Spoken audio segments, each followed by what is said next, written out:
ओम शांति। मुरली तारीख 3/2/2025। मीठे बच्चे, आत्मा रूपी ज्योति में ज्ञान योग का घृत डालो तो ज्योत जगी रहेगी। ज्ञान और योग का कॉन्ट्रास्ट अच्छी रीति समझना है।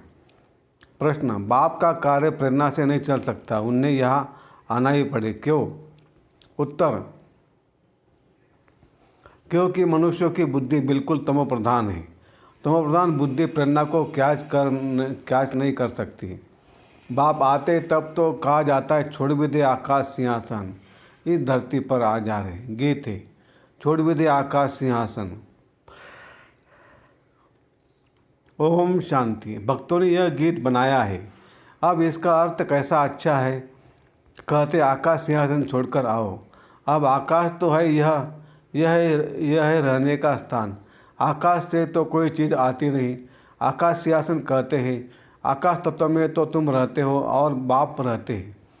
महतत्व में उसको ब्रह्म या महतत्व कहते हैं, जहाँ आत्मा निवास करती है।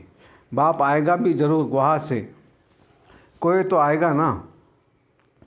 कहते आकर हमारी ज्योत जगाओ।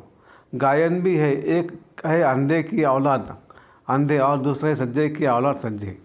धृतराष्ट्र और युधिष्ठिर नाम दिखाते हैं। अभी यह तो औलाद है रावण की। माया रूपी रावण है ना, सबकी रावण बुद्धि है। अब तुम हो ईश्वरीय बुद्धि। बाप तुम्हारी बुद्धि का अब ताला खोल रहे हैं। रावण ताला बंद कर देते हैं। कोई किसी बात को नहीं समझते हैं तो कहते यह तो बदतर बुद्धि है। बाप आकर यहाँ ज्योत जगाएंगे ना। प्रेरणा से थोड़ी काम होता है। आत्मा जो सतोप्रधान थी, उनकी ताकत अब कम हो गई है, तमोप्रधान बन गई है, एकदम झुंझार बन पड़ी है। मनुष्य कोई मरते तो उनका दिवा जलाते हैं। अब दिवा क्यों जलाते हैं? समझते ज्योत बुझ जाने से अंधियारा न हो जाए, इसलिए ज्योत जगाते हैं। अब यहाँ की ज्योत जगाने से वहाँ कैसे रोशनी होगी? कुछ भी समझते नहीं। अभी तुम सेंसिबल बुद्धि बनते हो। बाप कहते मैं तुमको स्वच्छ बुद्धि बनाता हूँ, ज्ञान घृत डालता हूँ। है तो है यह भी समझाने की बात। ज्ञान और योग दोनों अलग चीज़ है। योग को ज्ञान नहीं कहेंगे। कोई समझते भगवान ने आकर यह भी ज्ञान दिया ना कि मुझे याद करो, परंतु इसे ज्ञान नहीं कहेंगे। यह तो बाप और बच्चे हैं। बच्चे जानते हैं कि यह हमारा बाबा है, इसमें ज्ञान की बात नहीं कहेंगे।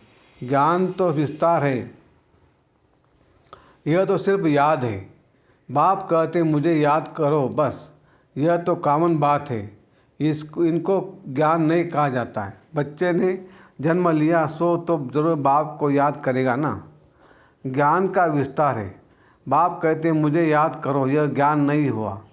तुम खुद जानते हो हम आत्मा है, हमारा बाप परम आत्मा परमात्मा है। इसे ज्ञान कहेंगे क्या? बाप को पुकारते हैं। ज्ञान तो है नॉलेज। जैसे कोई एमए पढ़ते हैं, कोई बीए पढ़ते हैं, कितना ढेर किताब पढ़नी होती है। अब बाप तो कहते तुम हमारे बच्चे हो ना, मैं तुम्हारा बाप हूँ, मेरे से योग लगाओ, अर्थात याद करो। फिर है धारणा के लिए मुख्य सार। 1. याद के बल से अपनी कर्मेंद्रियों को शीतल शांत बनाना है। फुल पास होने के लिए यथार्थ रीति बाप को याद कर पावन बनाना है। 2. उठते बैठते बुद्धि में रहे कि अभी हम यह पुराना शरीर छोड़ वापस घर जाएंगे। जैसे बाप में सब ज्ञान है, ऐसे मास्टर ज्ञान सागर बनाना है। वरदान: कंबाइंड स्वरूप की स्मृति द्वारा श्रेष्ठ स्थिति की सीट पर सेठ रहने वाले सदा संपन्न भव। संगम युग पर शिव शक्ति के कंबाइंड स्वरूप के स्मृति में रहने से हर असंभव कार्य संभव हो जाता है।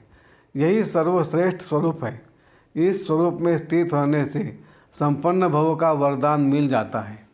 बाप दादा सभी बच्चों को सदा सुखदायी स्थिति की सीट देते हैं।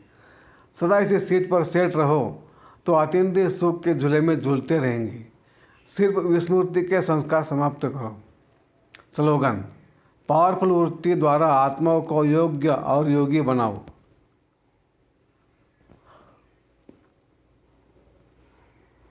अव्यक्त इशारे। एकांत प्रिय बनो, एकता और एकाग्रता को अपनाओ। एकमत का वातावरण तब बनेगा जब समाने की शक्ति होगी।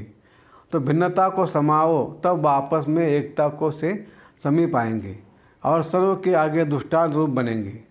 ब्राह्मण परिवार की विशेषता है अनेक होते हुए एक। यह एकता का वाइब्रेशन सारे विश्व में एक धर्म, एक राज्य की स्थापना करेगा। इसलिए विशेष अटेंशन देकर भिन्नता को एकता मिटाकर एकता लानी है। अच्छा, ओम शांति शांति शांति।